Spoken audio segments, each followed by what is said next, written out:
Everyone, I am from মৌলিস taekwondo academy. আজকে আমি এখানে আছি আপনাদেরকে একটা ছোট্ট ইনফরমেশন দেওয়ার জন্য। ইন্ডিয়াতে আজ পর্যন্ত যতগুলো স্পোর্টস একাডেমিজ বা স্পোর্টস আছে তার মধ্যে থেকে তাইকোয়ান্ডো এখনও সব থেকে পেছনে। সেই তাইকোয়ান্ডোকে এখনও সেই লেভেলে কেউ দেখে না, সবাই জানে না তাইকোয়ান্ডো কী জিনিস। আর এই জিনিসটারই সুযোগ নিয়েছে অনেক একাডেমিজ। তারা আনঅফিশিয়ালি বিভিন্ন একাডেমিজ খুলেছেন এবং সেখানে সমস্ত ভালো ভালো ট্যালেন্টেড অ্যাথলিটসদেরকে টেনে নিচ্ছেন।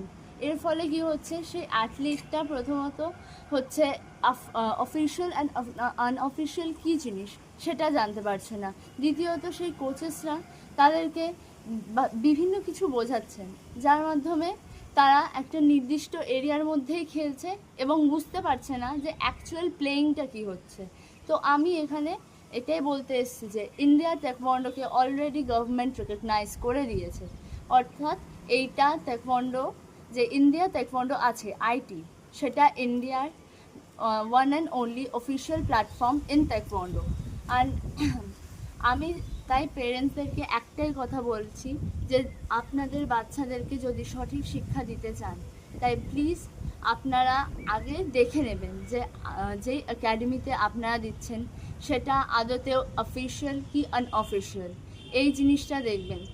বিকজ যদি বাই এনি চান্স আনঅফিশিয়াল একাডেমির মধ্যে আমরা পড়ে যাই, তাহলে কিছুই হবে না। যে সমস্ত গেমস তারা খেলবে এবং সেখান থেকে যে সার্টিফিকেটসগুলো পাওয়া যাবে সেগুলো ভ্যালিড হবে না।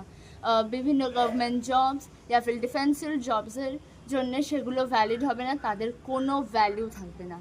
এর জন্যে আপনাদের কিছুই হবে না, জাস্ট টাইমটা ওয়েস্ট হবে এবং সেই অ্যাথলেটসটার জন্যেও ক্ষতি হবে। কারণ সে একটা চোখে আশা নিয়ে জন্মেছিল that I will go to Olympics and represent my country, represent my state and my self.